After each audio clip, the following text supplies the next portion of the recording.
I want to express my deepest gratitude to you all.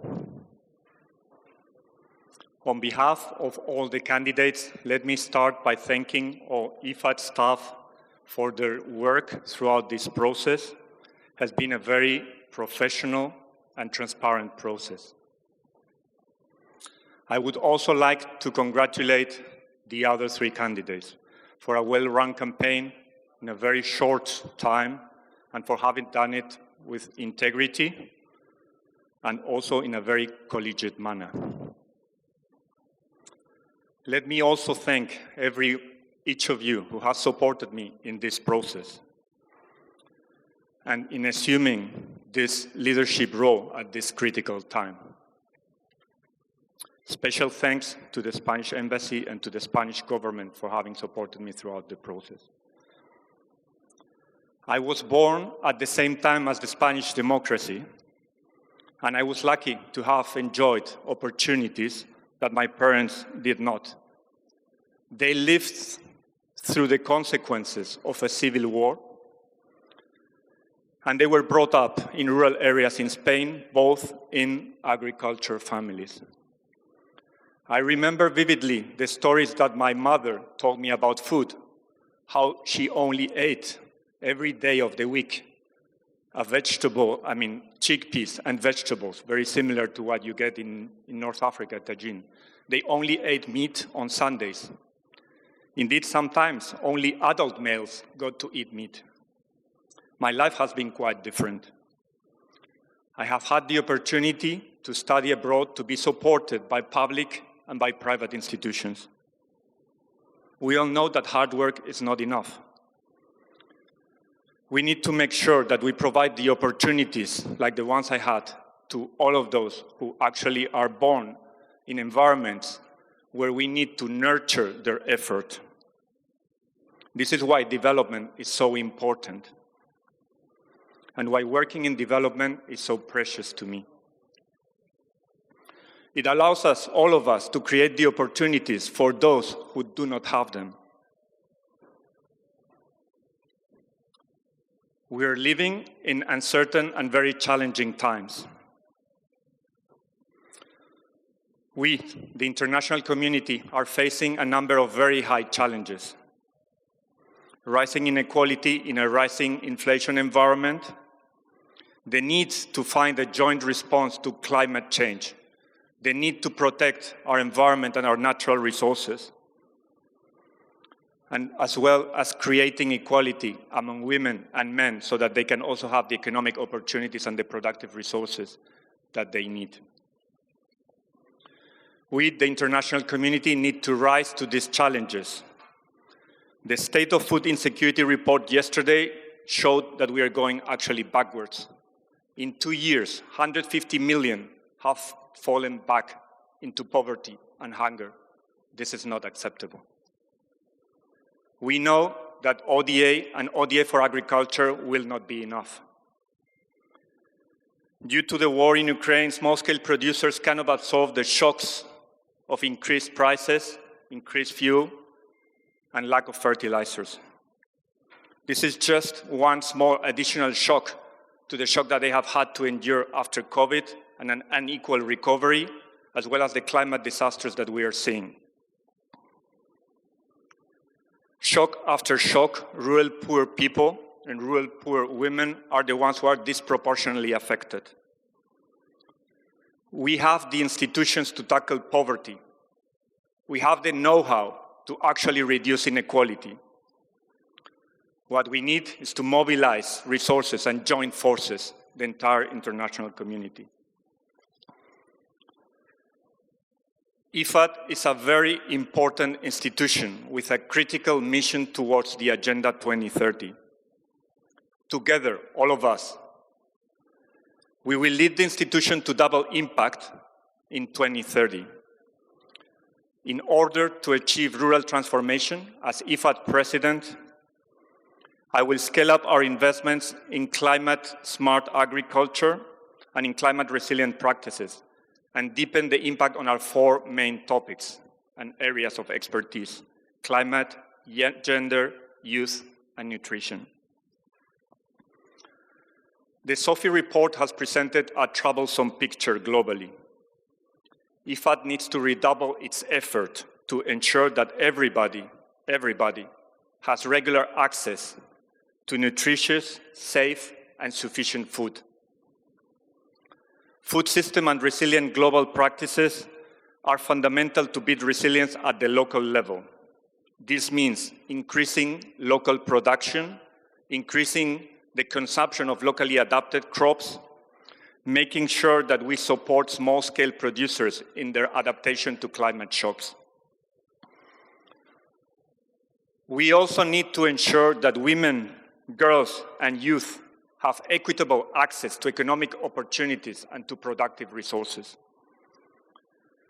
We cannot reach the SDGs without harnessing the power of women and the energy of the youth.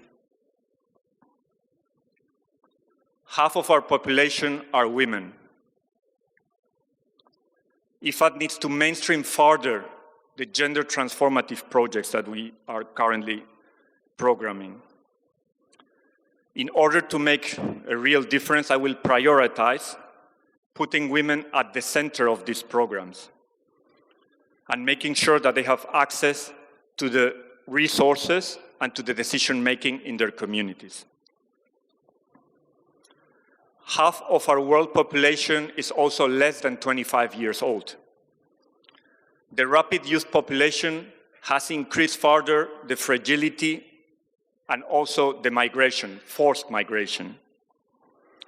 This will only accelerate unless rural transformation provides them with opportunities. Partner with the private sector will be fundamental in providing these opportunities. After 45 years of work lending to the public sector, IFAD is ready to scale up. The teams are ready to scale up. We currently have the expertise, and we will need to make some strategic choices. I will do so as president in full consultation with the executive board.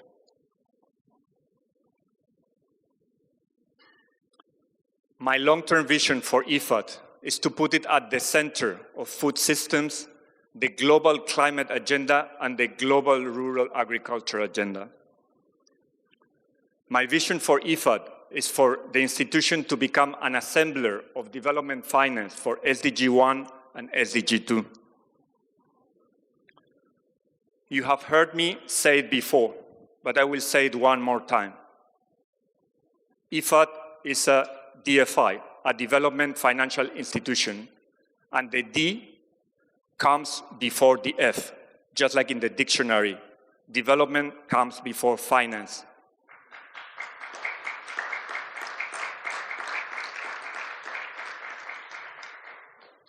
Finance is a means to an end.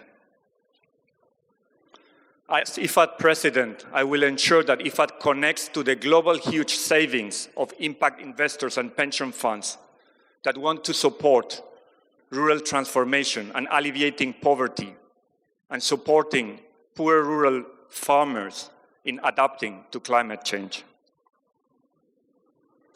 To achieve rural transformation, I am also determined to make sure that IFAD partners with the private sector, with climate-like-minded institutions, with national governments, and with other multilateral organizations, whether it's multilateral development banks or the rest of the UN system, as well as, obviously, Rome-based agencies. Each of these institutions has its own unique expertise, but combined together, we can multiply our impact, especially on the ground. IFAD's goal is to alleviate poverty through farming and non-farming operations in the rural areas. I do also believe that IFAD needs to partner very closely with national governments. Indeed, IFAD's competitive advantage is its relationship with farmers' organizations, with community rural decision bodies, with civil society organizations, as with national governments.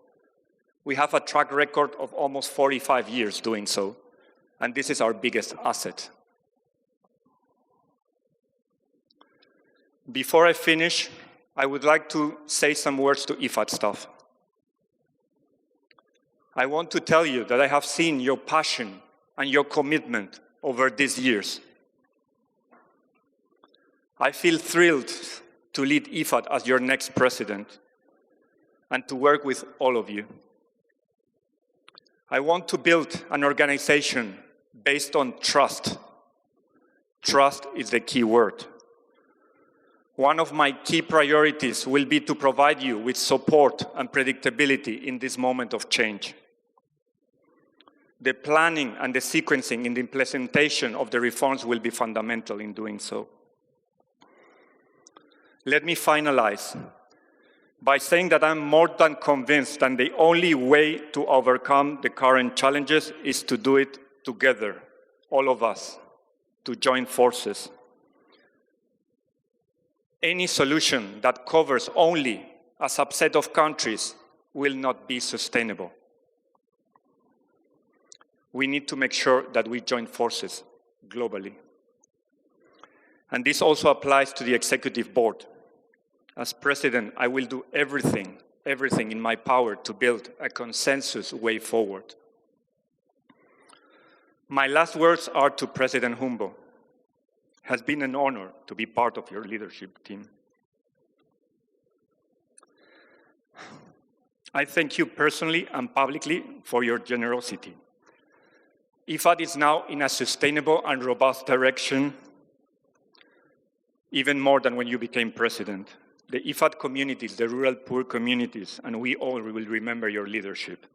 I am looking forward to partnering with ILO in so many fronts. Now it is time to start a new book in IFAD's history. I am delighted to have the opportunity to lead this new chapter of this institution. It is also the time to scale up our effort in building resilience for those who cannot absorb the current shocks, and in preparing the institution for a very important replenishment, IFAD 13, which starts in 6 months. I am looking forward to working with you all. Thank you very much.